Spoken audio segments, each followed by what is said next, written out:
mieux qu'on voit le vrai maçon. Yeah. Alors, est-ce que vous pensez qu'en 2025, les Ivoiriens voteront M. Tidiane Thiam, même s'ils ne sont pas du PDCI? Vous pensez qu'il y aura des Ivoiriens qui vont voter juste pour sanctionner M. Ouattara, par exemple? Qui vont dire, écoutez, moi je ne suis pas PDCI, moi je ne suis pas RDR, ou bien même je suis RDR, mais je trouve que ce jeune monsieur pourra nous apporter plus et mieux que ce que nous avons déjà vu, et voter M. Tidiane Thiam. Bon, en vous donnant ma réponse, moi j'exclus Ouattara, parce que pour moi, Ouattara est fort clos. Ouattara n'a plus le droit de se présenter en Côte d'Ivoire, parce que la Côte d'Ivoire n'est pas son royaume. Donc, je parle des candidats ivoiriens maintenant. Si le président Gbagbo est candidat, Thiam est candidat, il y a un autre candidat, c'est une bonne chose. Les Ivoiriens vont choisir celui qu'ils veulent qu'il les gouverne en 2025. Mais sur quelle base est-ce que vous pensez que M. Ouattara est folklore et M. Gbagbo doit être candidat? Sur la base de quoi? Quels sont vos critères? Je vais vous expliquer si c'est simple. Oui, allez-y. D'abord, pour que Ouattara soit candidat, c'est Laurent Gbagbo qui avait signé pour faire de lui un candidat exceptionnel pour une seule élection. Donc, comme ce n'est pas un homme de parole, il a violé ce décret sacré-là et il veut s'accaparer du pouvoir. Il est en train de faire un troisième mandat illégal. Il a coupé la tête de Toussaint, ses enfants ont joué ballon avec. Aujourd'hui, les Ivoiriens devaient chercher à le chasser de la Côte d'Ivoire. Mais il a mis en place... Ce sont les raisons pour lesquelles vous pensez qu'il est folklore. Je viens. Ouattara ne travaille pas pour les Ivoiriens, donc les Ivoiriens devaient lui dire tu n'as plus notre confiance. Or, la Constitution dit, et Ouattara l'avait dit dans son serment, que si je faillis à mes devoirs, le peuple a le droit de me sanctionner, je dois subir la rigueur de la loi. Le peuple a retiré sa confiance et doit retirer sa confiance à Ouattara et lui dire dehors. Ça, c'est un argument constitutionnel. Maintenant, comme la Côte d'Ivoire n'est pas son royaume, il a fait un troisième mandat illégal, il n'a pas droit à un quatrième. Parce que, comme je l'ai dit, j'insiste dessus, la Côte d'Ivoire est une nation. Dans une nation, comme les États-Unis, au même titre, même si on est un petit pays, Obama avait dit ceci. Vous voyez, moi j'aime beaucoup mon travail, je suis en fin de mandat, je suis encore jeune. Si je me présente là, je vais gagner. Mais vous savez quoi? Nous, on marche sur une constitution. C'est comme ça qu'on parle dans une nation. Et voici des gens qui veulent diriger un pays et ne respectent pas la loi de ce pays-là. Ça, ce n'est pas des gens avec qui il faut même avoir une conversation. On lui dit dehors. Parce que nous, on veut marcher sur notre constitution, notre loi. Vous ne respectez pas. Mais vous créez des lois pour nous faire du mal. Sous l'article 85, c'est pour nous faire du mal, ce n'est pas pour aider les Ivoiriens. Mais lui, il a violé. Alors, ce sont les raisons pour lesquelles M. Ouattara est folklore. Maintenant, quelles sont les raisons pour lesquelles vous pensez que M. Gbagbo doit être candidat? Gbagbo doit être candidat parce que, d'abord, on lui a fait un coup d'État, on l'a envoyé à la haie pour le condamner, et la CPI l'a acquitté, libéré, nettoyé de tous les crimes. Donc, selon la charte de la CPI, aucune juridiction sur la terre ne peut encore juger Gbagbo pour le condamner pour quoi que ce soit. Donc, oui, d'accord. Oui, d'accord. Mais est-ce que M. Gbagbo lui-même n'est pas folklore? Est-ce que la Constitution ne frappe pas M. Laurent Gbagbo? Non. Par exemple, dans la Constitution, il y a la limite d'âge. Non, c'est vrai, on peut avoir la limite d'âge, mais quand on fait un coup d'État à quelqu'un, on le chasse du pouvoir de manière illégale, la personne voudrait revenir pour achever un certain nombre de travail. Vous savez que nous sommes encore dans une guerre de souveraineté. Oui, mais c'est là où on a un problème, M. Adjaye. C'est là où on a un problème avec les Africains. Et voilà pourquoi nos pays n'avancent pas. Vous comprenez? Tout le monde fait le 2 poids 2 mesures. Et tout le monde justifie son 2 poids 2 mesures. Monsieur Gbagbo a été président. Il a été président de 2000 jusqu'en 2010. Il a pu gérer son pays seulement 2 ans et il a été attaqué. Nous le lui concédons. Mais avec les accords, il est resté au pouvoir jusqu'en 2010. Aujourd'hui, M. Laurent Gbagbo a plus de 70 ans.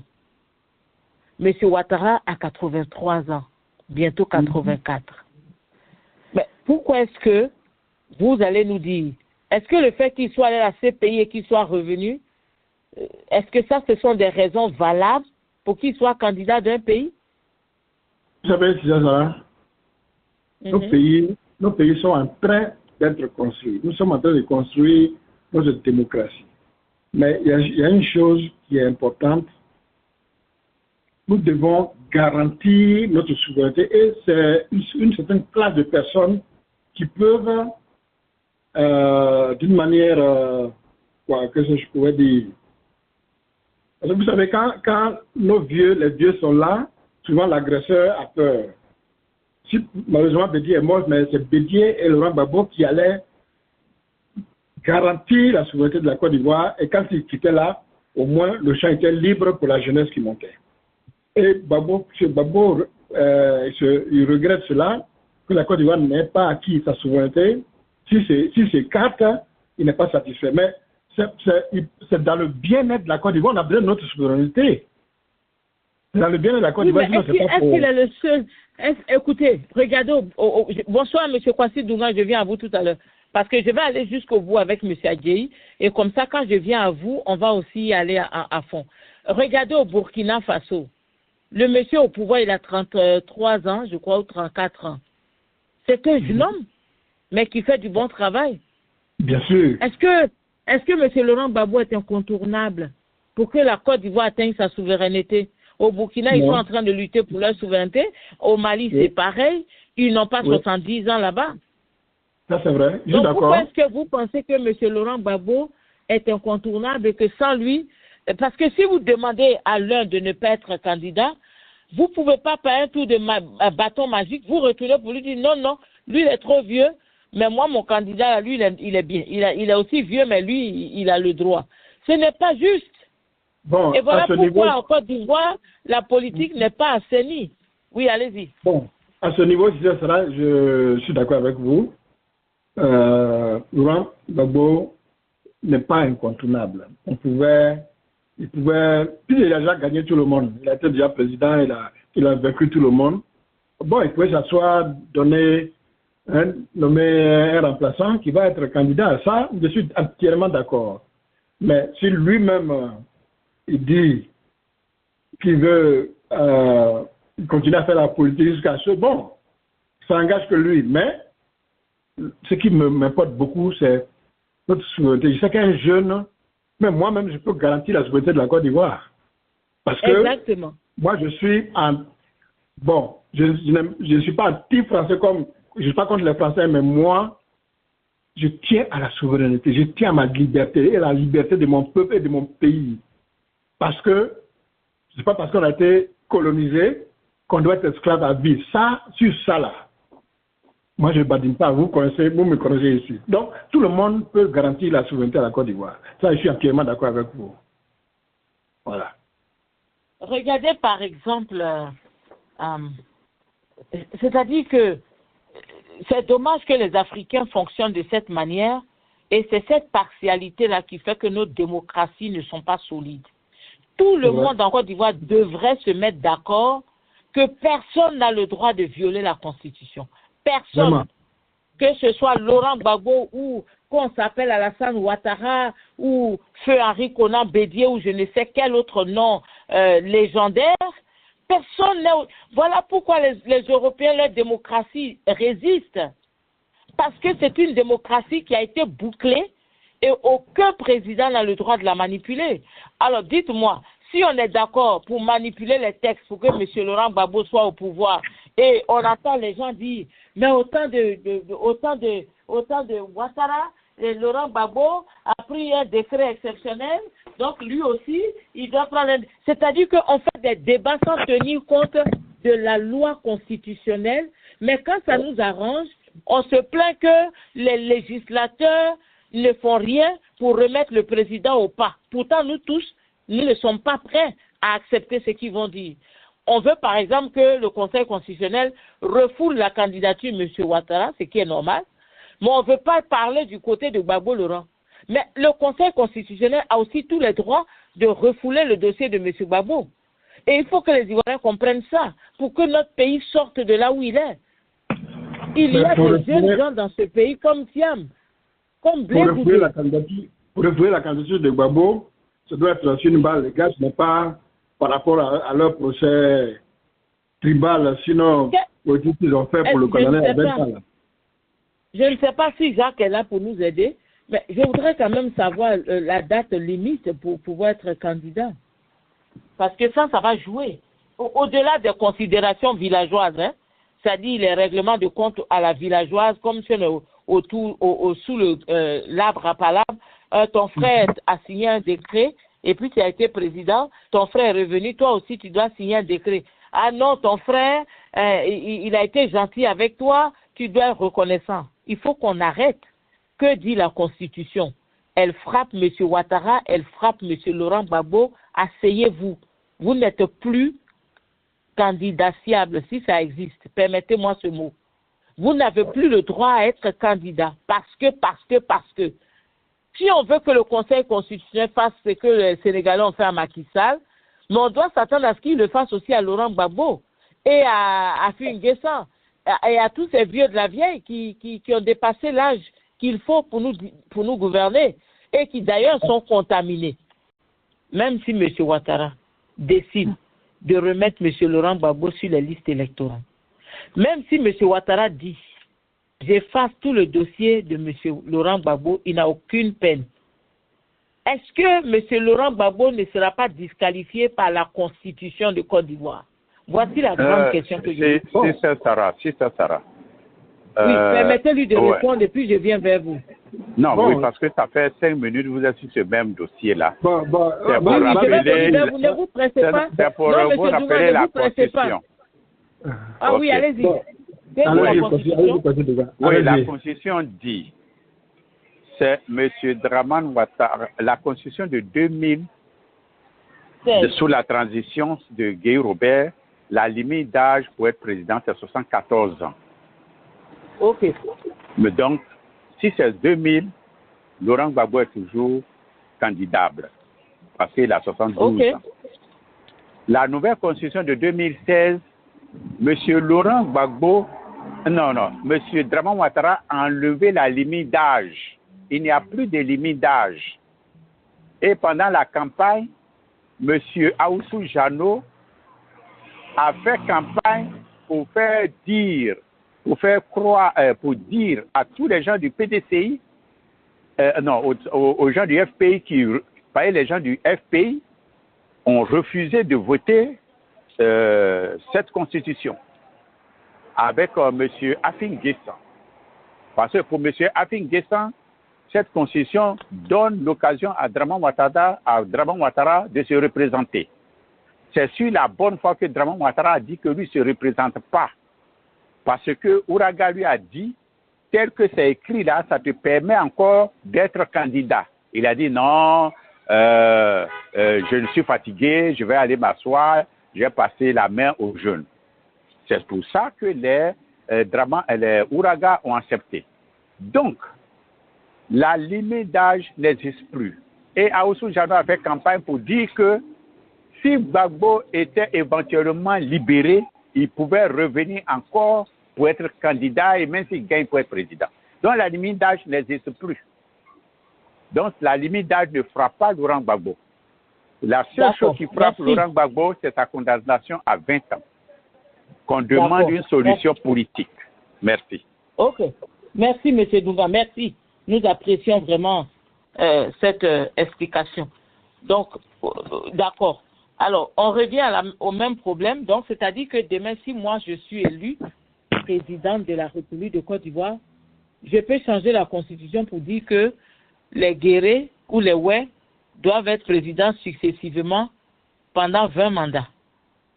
Parce que c'est à ça qu'on assiste. Donc, on revient toujours à la même chose. C'est pas grave. Monsieur Adjei, merci. Oui. Je vais aller vers Monsieur Kwasi Dunga. Bien sûr. Bonsoir, Monsieur Kwasi Dunga. Oui, ma soeur, bonsoir. Comment ça va? Très bien. Très bien. Alors, aujourd'hui, on parle du jeune Thiam, qui a fait une première sortie effrayante d'ailleurs pour peut-être le parti au pouvoir, parce qu'il a drainé une foule. Quelles sont vos impressions sur cette première sortie de Thiam?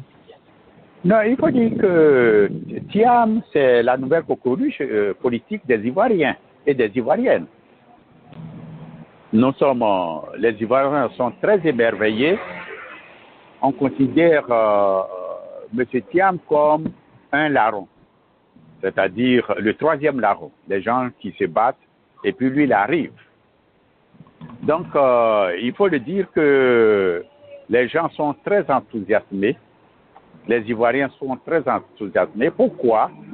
Parce que, on veut sortir de la guéguerre du trio des trois mousquetaires, Bédié, Draman, Gbagbo. Les Ivoiriens veulent sortir de ce trio-là. Est-ce que vous voyez? Les Ivoiriens veulent sortir de là. Et aujourd'hui, l'alternative la meilleure, c'est M. Thiam. Quelqu'un qui n'a pas été mêlé à quoi que ce soit dans cette histoire. Il a pris une bonne position, il ne s'est pas mêlé dans cette histoire, il est tout blanc dans cette histoire, dont les Ivoiriens veulent sortir de là. Deuxième, c'est un jeune. Les Ivoiriens veulent sortir de la politique de ces vieilles personnes-là, des gens de 72 ans, parce que la constitution de 2000 éliminait Draman Ouattara plus que Draman Ouattara a 82 ans actuellement. Donc c'est pour cela que, comme il a décidé de s'éterniser, ils ont bouclé, cimenté, cadenassé leur pouvoir pour 50 ans. Donc c'est pour ça que Draman Ouattara a éliminé la limite d'âge pour qu'il puisse se présenter autant qu'il voudra, même s'il va mourir, revenir encore, il est candidat. Troisièmement, donc, premièrement, comme j'ai dit, M. Thiam, il n'est pas mêlé dans tout ce qui est arrivé en Côte d'Ivoire. Deux, M. Thiam est jeune, c'est ce que les Ivoiriens souhaitent maintenant. Et trois, M. Thiam, c'est un monsieur compétent.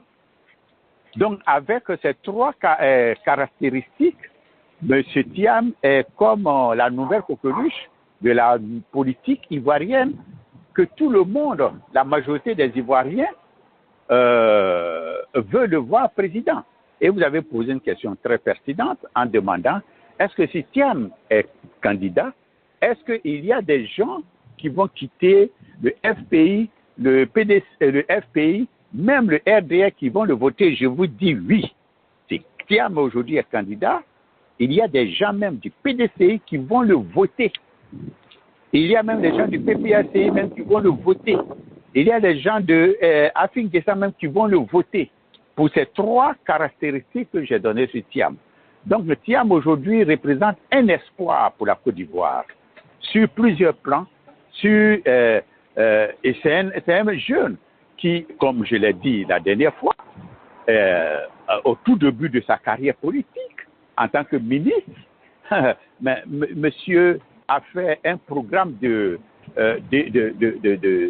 grande envergure pour la Côte d'Ivoire qui positionnerait la Côte d'Ivoire s'il n'y avait pas eu le coup d'État de 1999, mais tous les travaux que Draman Ouattara a effectués, mais ce sont des choses qui datent depuis de Houphouët-Boigny, réactualisées par le jeune Thiam et même réactualisées par Laurent Gbagbo. Et Laurent Gbagbo a surpris tout le monde.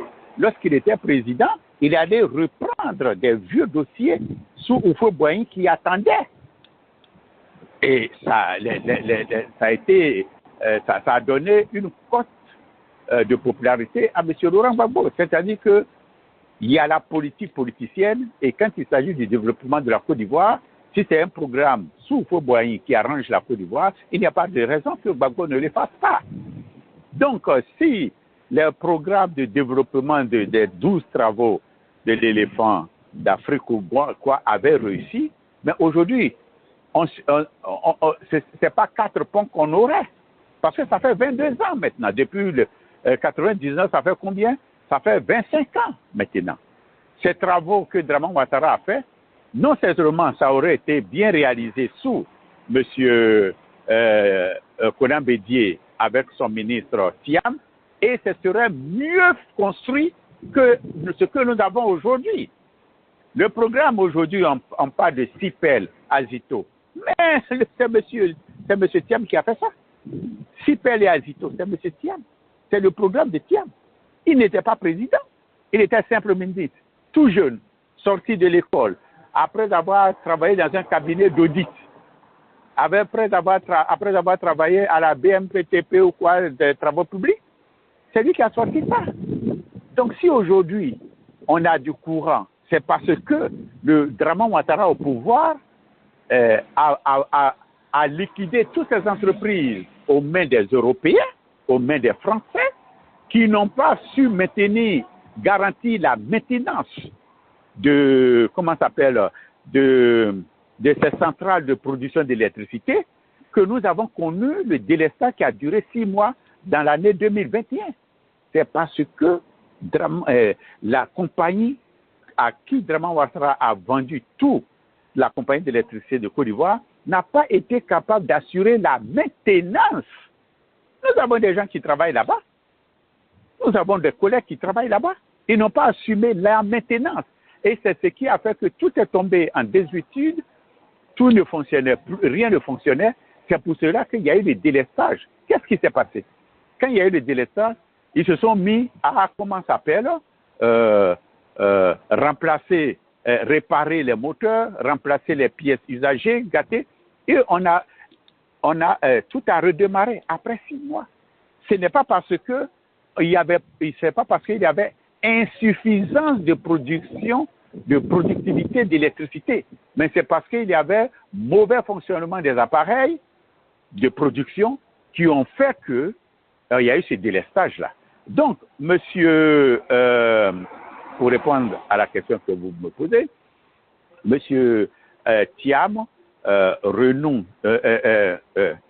réunit toutes les caractéristiques d'être un bon président, capable d'amener la Côte d'Ivoire à un développement plus harmonieux, à un développement avec une cohésion sociale et garantie pour les Ivoiriens, une paix entre les Ivoiriens, le vrai vivre ensemble entre les Ivoiriens, que ce que Dramane Ouattara.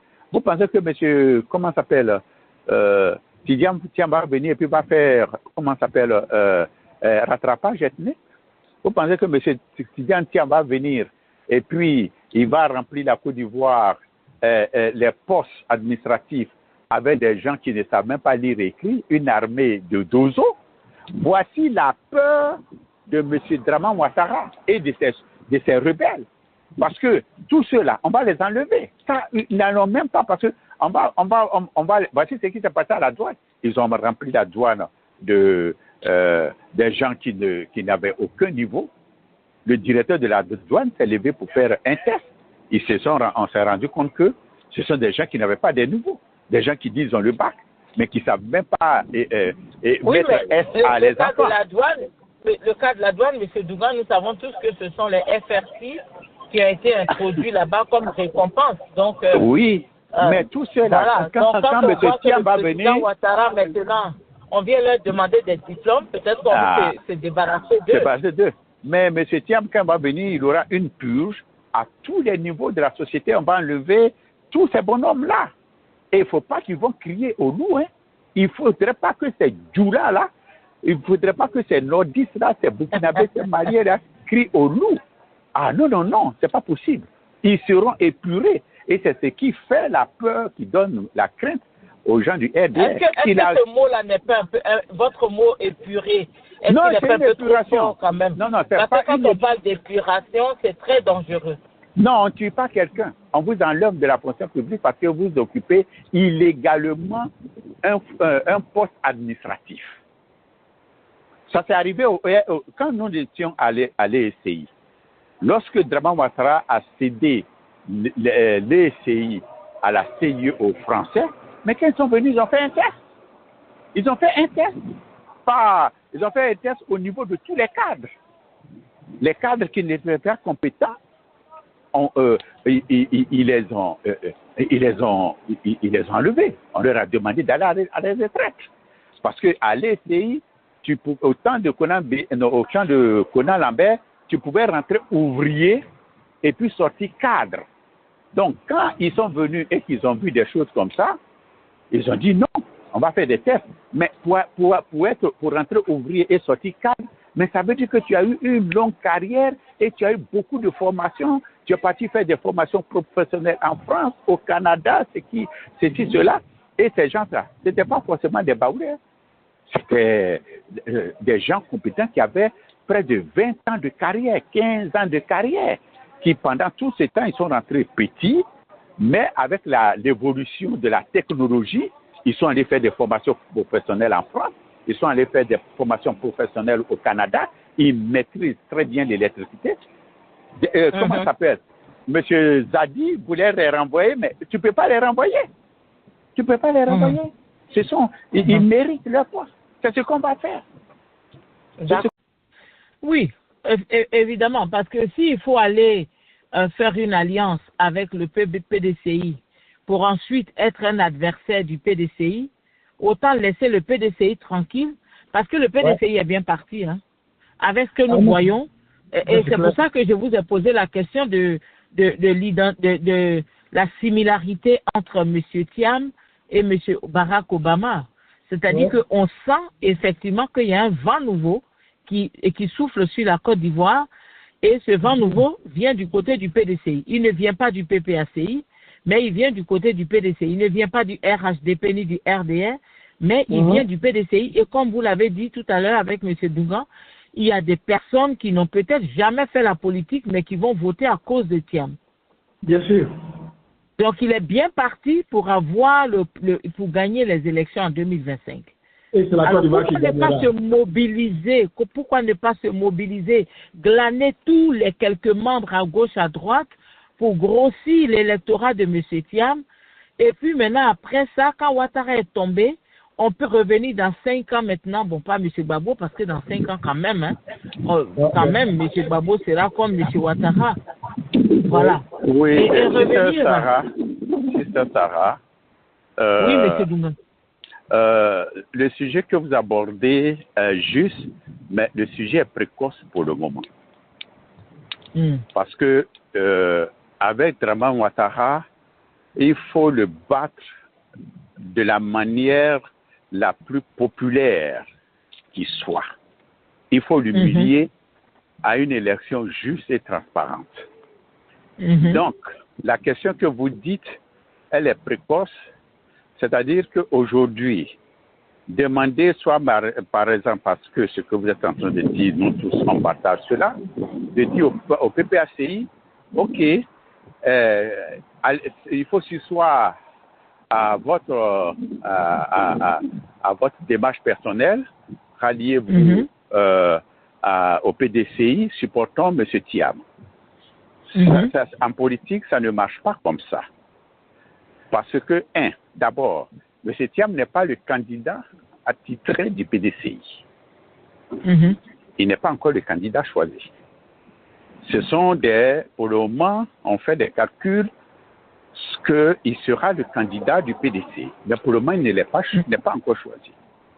Aujourd'hui, nous voulons gagner massivement les élections.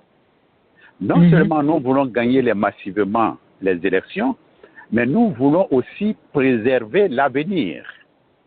Il faut avoir une base électorale. Donc, aujourd'hui, chacun fait sa campagne.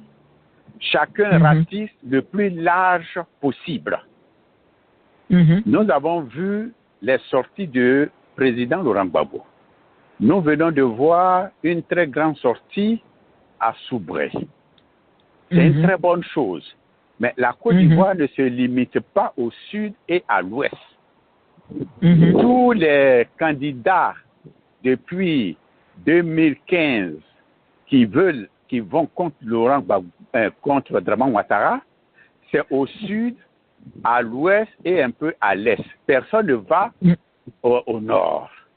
On a vu ça en 2015, on a vu ça en 2020. Est-ce que vous voyez? Donc, il faut que chaque parti politique ratisse large. Maintenant, la problématique que vous soulevez est légitime parce que nous ne voulons pas aller devant Dramane Ouattara et aller perdre. C'est-à-dire, on a fait tout ça là pour rien. Et on va mettre, c'est le malheur encore pour la Côte d'Ivoire pour 5 ans à venir. Donc, ce que vous dites, je suis rassuré et convaincu que M. Laurent Gbagbo et M. Konan Bédié ont déjà tout ficelé. Ils ont déjà tous ficelé.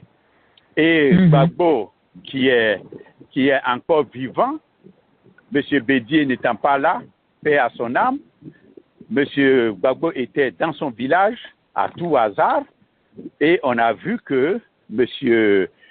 Thiam est allé rendre visite à M. Laurent Gbagbo dans son village là-bas. Qu'est-ce qu'ils se sont dit? Qu'est-ce qu'ils se sont dit? Personne ne le sait. Personne ne le sait. Donc je pense que ce problème-là, c'est un problème qui est déjà résolu au niveau des grandes instances de ces deux partis politiques. Donc pour le moment, il faut ratisser large parce que même si demain, on se met tous ensemble derrière M. Thiam pour qu'il gagne, ça ne veut pas dire que le PPACI doit disparaître. Si demain, on se met derrière Laurent Gbagbo, le PDCI se met derrière Laurent Gbagbo pour gagner, ça ne veut pas dire que le PDCI va disparaître. Chacun ratisse, chacun travaille normalement et aux élections, les élections c'est dans 15 mois.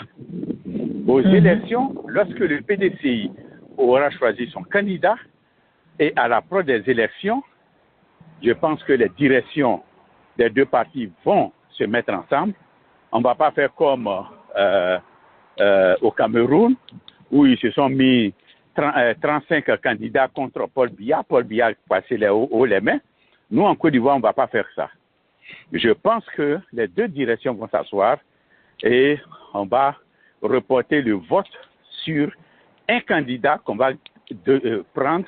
Et si on le fait, M. Dramane Ouattara, lui, ne va pas se présenter. Dramane Ouattara ne va pas se présenter. C'est-à-dire que quel que soit le candidat du RDR... Permettez-moi de vous dire quelque chose pour que vous continuiez à élaborer plus. Vous savez, ce que je dis n'est pas précoce.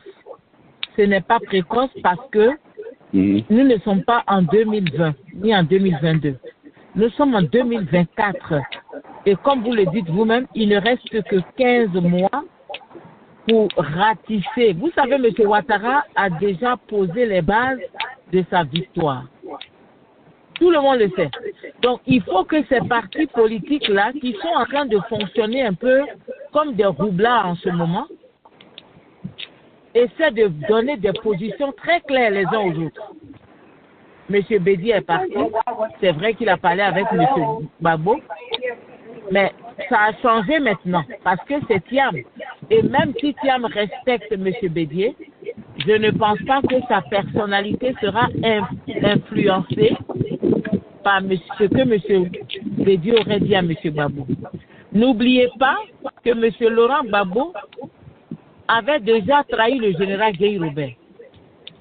Donc, dans la politique de Côte d'Ivoire, ils mangent un peu dans la même cuvette, mais ils font ce qu'on faisait quand on était petit et qu'on mangeait tous à elle les grands. On se sert dans la cuvette, on verse un peu dans son assiette et puis on mange le reste. Et quand on a fini de faire le gris-gris, on revient dans notre assiette. Donc, pour dire qu'ils n'ont pas de position claire. Donc, ce n'est pas précoce de commencer déjà à préparer les esprits des militants pour qu'ils comprennent que nous sommes dans une alliance. Et donc, nous devons changer de langage Et dans cette alliance, qui fait quoi? Voilà ce dont je parle, M. Dougan. Oui, ce que vous dites est juste, c'est légitime, mais nous sommes à 15 mois. Il ne faut pas sortir tes stratégies de bataille loin à 15 mois d'une élection. Monsieur Malou Touré, la dernière fois, il a critiqué Monsieur Thiam à Soubré que c'est bien de critiquer, mais il faut sortir un programme. J'ai dit, ah bon, vous voulez qu'il sorte déjà son programme pour que vous le copiez? Non. Le programme de Thiam va sortir. S'il est élu comme le candidat, il est choisi comme le candidat, il sortira son programme. Mais ce que je vais dire, c'est que en stratégie, il ne faut pas dévoiler ses plans très tôt pour ne pas permettre à l'ennemi de pouvoir les contrecarrer. Vous voyez, aux États-Unis, en novembre, on s'en va aux élections. Monsieur Trump, il n'a même pas encore choisi son vice-président. Est-ce que vous voyez? Et pourtant, c'est en novembre. Nous sommes 6e mois est fini. Il reste à peine 5 mois. 5 mois, vous voyez? Donc, aujourd'hui, la chose la plus difficile, le PDCI, c'est la racine. Les PDCI, ce sont les racines. C'est la racine politique en Côte d'Ivoire. C'est le parti le plus implanté en Côte d'Ivoire. Le PPACI a à peine un an, quelques mois. Donc, ils doivent faire leurs preuves sur le terrain jusqu'à ce que, à l'approche des élections, les deux puissent s'asseoir et puis dire, bon, on reporte notre électorat nous demandons à notre électorat de voter soit M. Thiam. Donc, il n'est pas trop tard. Pour le moment, M. Laurent Gbagbo doit faire ses preuves, le PPACI doit faire ses preuves sur le terrain. Nous sortons d'une élection en septembre. Le PPACI a été laminé, même s'il y a eu tricherie, mais nous ne pourrons pas aller aux élections dans les conditions actuelles. Parce que sur les 8 millions de votants, parce que M. Kouébert a été clair, on ne va pas réviser la liste électorale, on ne va pas ajouter. Alors, sa stratégie, c'est quoi?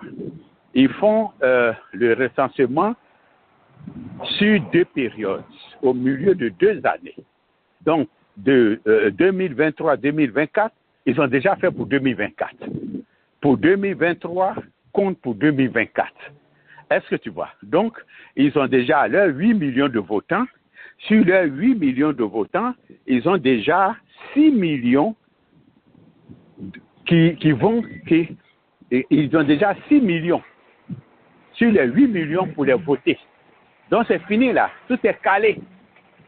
Voici leur stratégie. Que ça soit Draman Ouattara ou pas, que Draman Ouattara nomme une autre personne, eux, ils vont mettre cette stratégie. Sur les 8 millions, ils ont déjà 6 millions. 6 millions pour voter leur candidat RDR. Mais leur calcul sera faux parce qu'on n'ira pas aux élections avec ce Kouébert, on n'ira pas aux élections avec cette liste électorale et on n'ira pas aux élections avec ces découpages. Donc, pour le moment, le plus important, que le PDCI aille très rapidement voter son président et on va se mettre ensemble pour revendiquer une élection juste et transparente. Aujourd'hui, c'est ça le problème. Le problème important, c'est ça. Ce n'est pas se mettre derrière M. Thiam. Ce n'est pas ça le plus important. Même si tout le monde se met derrière Thiam, que les élections sont truandées, traficotées, mais M. Thiam va perdre. Le plus important aujourd'hui, c'est de ratisser large et de se mettre ensemble pour revendiquer une élection juste et transparente avec un nouvel code, liste électorale. C'est ça qui est la chose la plus importante à ce moment. Merci. Merci, M. Dougan. Alors, je voudrais juste permettre à M. Amara de dire quelque chose. Nous sommes bientôt à la fin de l'émission. Pour ne pas dire nous avons passé notre heure. Oui, bonsoir, M. Amara. Bonsoir, M. Sarah. Bonsoir. Voilà. Bonsoir, M. Agueyi. Bonsoir, M. Dougan. Heureux de vous retrouver ici encore. Hein. Bon, moi, depuis le début, je suis en train d'écouter. Hein, mais bon, je tombe de nu. Depuis le début jusqu'à maintenant, on ne parle que de 3 partis qui doivent se partager le pouvoir en Côte d'Ivoire. Mais pour moi, c'est scandaleux. Hein. Voilà, vous ignorez tous les autres partis, le GPS, le COGEP, et puis le FPI de AFI. Vous ignorez tout le monde, mais on partage le pouvoir en 3 partis. Le PDCI, le FPI, non, et puis le RHDP. Non, jusqu'à preuve du contraire, c'est ce que j'attends. Non. Vous me faites un faux procès. Non, attends, je vais aller jusqu'au bout de mes idées. Attendez, la seule raison pourquoi ce soir nous parlons du PPACI, c'est parce qu'ils nous ont déjà annoncé qu'ils sont en alliance avec le PDCI. Voilà pourquoi on en parle. Sinon, ce soir, nous parlons de M. Thiam. Non, je parle des calculs qui sont faits par vos invités. Je parle des calculs voilà, qui sont faits par vos invités. C'est ce que j'ai dit. Je n'ai pas dit que vous parlez de 2 parties seulement. Allez-y. Je dis, quand ils font leurs analyses qu'ils font, et puis les calculs qu'ils font, dès que le FPI et puis le PPACI se mettent ensemble, automatiquement, ils vont avoir le pouvoir. Mais lui-même, il a rappelé, je ne sais pas si c'est M. Douga ou bien M. Agueyi, il a rappelé que le Nord est là. Jusqu'à présent, le Nord a été... personne n'a mis pied là-bas. Or, au Nord, on a le RHDP, puis on a le GPS. Le GPS qui partage les militants avec le RHDP. C'est pour cette raison même que le président Soro on refuse qu'il rentre au pays. Là. Donc, et puis, on ne peut pas, pourquoi je parle de ce sujet, on ne peut pas envisager que le FPI, M. Tidiane, soit candidat, Gbagbo soit candidat et que Soro Guillaume reste à l'étranger. C'est pas possible. Or, si Soro Guillaume rentre au pays et qu'il est candidat aussi, ça change toute la donne. Et il faut inclure cela dans les analyses. Ça change toute la zone, toute la donne. Parce que tout dépendra des campagnes, comme vous l'avez dit. Tout dépendra de la manière dont les gens font les campagnes. Aujourd'hui, c'est vrai qu'on voit M. Gbagbo et puis M. Tidiane montrer des foules, mais il faut attendre que le président Soro aussi mette les pieds sur le terrain. Ça va changer la donne. On attend que ça, c'est à lui de nous montrer cela. Donc, toute analyse actuellement est précoce, comme l'autre l'a dit. Toute analyse actuellement est très, très précoce. Voilà. Parce qu'aucun parti ne peut gagner le pouvoir, ne peut accéder au pouvoir seul en Côte d'Ivoire. Alors, M. Amara, permettez que je vous dise quel est votre problème au GPS. Permettez que je vous dise. Et voilà pourquoi quand on fait ces débats, parfois, on ne met pas le GPS dans le panier de tous ceux qui sont activement opposants. Vous avez un leader qui est hors de la Côte d'Ivoire, M. Soro Guillaume, mais on a l'impression que son parti ne vit que sur Facebook et sur YouTube. Tous les activistes pro Soro Guillaume, ils ne font que parler sur le méta. Pourtant, c'est vrai que Soro n'est pas au pays, mais qui représente Soro au pays? Qui est-ce qui fait les sorties pour Soro au pays? Il faut justement qu'on puisse voir le GPS en activité. Et comme on n'a pas encore vu le GPS en activité, comme on n'entend pas parler du GPS, donc on considère que c'est un parti qui lui a assis, attend que son leader revienne au pays avant de se réveiller. Le COGEP de Blé Goudé dit que pour l'instant, lui, si Laurent Gbagbo si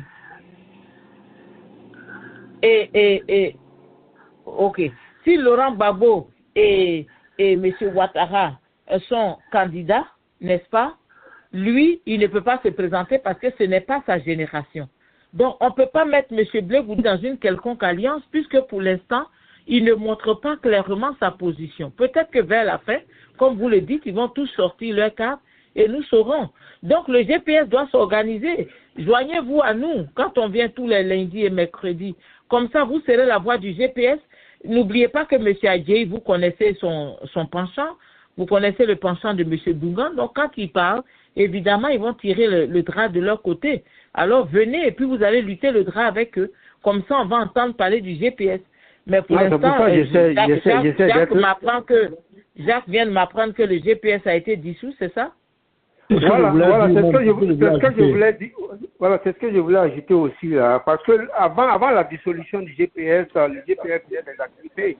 Tout le monde voyait ça, le GPS faisait des activités. Mais avec la dissolution, le président a intimé l'ordre à ses militants ou bien aux chefs qui sont sur place de se garder de faire des manifestations. Vous vous souvenez que la dernière fois, M. Missou est parti à Oguiné pour faire une manifestation, il a été attrapé, il a été jeté en prison. Parce que pour le gouvernement, le GPS, aucune manifestation ne doit se tenir au nom du GPS parce que le GPS est condamné, est dissous. Malgré que le GPS se soit prouvé en cassation, on attend les résultats de cela, mais le gouvernement considère que nous ne devons pas avoir d'activité sur place. C'est pour éviter en fait que les gens aillent en prison inutilement, parce qu'ils ont des familles, les gens aillent en prison inutilement qu'on se soit à certaines activités, mais ça ne veut pas dire que le GPS ne fait pas d'activités dans des réunions, bien Tout récemment, le président Soro vient de nommer toutes les coordinations des régions. Il vient de faire une grande nomination. Les bureaux de toutes les régions, des coordinations. Donc, le GPS est bien et bien vivant. Donc, ils sont en activité. Alors, quel est votre nouveau nom? Si le GPS est dissous, quel est le nouveau nom de votre parti? Je dis, dans la tête du gouvernement, le GPS est dissous, mais nous, dans notre tête, nous ne sommes pas dissous parce que nous sommes posés en cassation. Comme vous l'avez bien souligné, le gouvernement ne respecte pas la loi, il ne respecte aucune loi en Côte d'Ivoire. Voilà, donc ils font ce qu'ils veulent. Et c'est la situation qui est là. D'accord. Bon, oui, c'est ce que je voudrais dire. Voilà. Je suis désolé. Permettez-moi oui, allez-y. La partie technique nous signale que nous avons largement dépassé. Oui. Voilà, donc je voudrais vraiment vous encourager, quand vous arrivez au début, levez la main pour qu'on puisse avoir un débat, vous ayez votre temps de parler, mais quand il est 10h30, on doit mettre fin à ce débat. Allez-y, M. Dougan, rapidement. Avant de lui donner la parole, je vais oui. Là. Quand vous comparez M. Tidjane Thiam à Obama, je voulais dire que sauf que Obama, il a déçu les espoirs aux États-Unis ici. Quand tu demandes aux Noirs américains, il a déçu les espoirs parce que ce dont on attendait de lui, il ne l'a pas fait. Donc les gens, ils ont constaté qu'il y a des gens qui gouvernent plus, il y a des gens qui gouvernent, qui dirigent, donnent des autres à ce président. Donc Obama je pense qu'on va revenir sur ce débat. Préparez-vous. Quand je parle d'Obama, je parle du fait que c'est un vent nouveau. Quand Obama était arrivé au début, il n'avait pas encore été un échec, il n'avait pas encore déçu. Et quand il est arrivé, tous les États-Unis, noirs, blancs, chinois, se sont mobilisés derrière lui parce qu'ils ont vu une nouvelle lumière. Donc, c'est de ça que je parle quand je fais cette comparaison. Donc, j'espère que, cette déception, on ne va pas voir cette déception à travers du petit Thiam, quoi. Voilà, donc. Voilà, merci. Voilà, M. Kwasi nous donne rapidement. Oui, très rapidement, en une minute. Je dis merci aux frères. Je dis merci aux frères Amara. On n'a pas oublié M. Soro Guillaume. J'ai toujours parlé de Soro Guillaume sur cette plateforme depuis qu'on a commencé. Donc, ton intervention est bienvenue. Et comme je l'ai dit, les deux partis PDC, PPACI, c'est l'ouest, c'est le sud, le centre un peu, le centre, et puis l'est. Mais tout le nord et une grande partie du centre est oublié. Et c'est la personne qui va combler ce vide-là, c'est M. Soro Guillaume. Mais pour le moment, nous gardons de trop parler de M. Soro Guillaume pour ne pas que le feu continue de tomber sur ses enfants. Nous avons parlé de Soul ici, j'ai très bien parlé de Soul. Le lendemain, on l'a convoqué encore. Je ne dis pas que c'est à cause de ça. Donc, on n'oublie pas M. Soro Guillaume. Soro Guillaume a sa partition à jouer, mais tout ça là, ceux qui sont sur le terrain, le PDC et le PPACI, ce sont eux qui peuvent maintenant faire, pression sur M. Draman Ouattara, de faire venir Sorogium et d'inscrire Laurent Gbagbo sur la liste électorale. Je vous remercie. Voilà, merci. Monsieur Adjaï, rapidement, en 1 minute. Merci. En 1 minute, oui, je veux aller dans le même sens de M. Dugan pour dire aux frères que non, quand nous parlons des deux partis, ce n'est pas parce qu'on ne parle pas de GPS. Nous savons que Ouattara a dissous le GPS, donc ce n'est pas nous qui allons venir sur la radio pour parler du GPS. Nous souhaitons que Soro rentre pour jouer sa part. Donc c'était ça. Il a parlé du COGEP. Non, COGEP ne sera pas candidat, mais il y a une autre tendance qui va bientôt se faire connaître. Merci. Voilà. Donc, voilà. Et donc, voilà quoi. Merci, M. Adjaï. Merci à vous tous.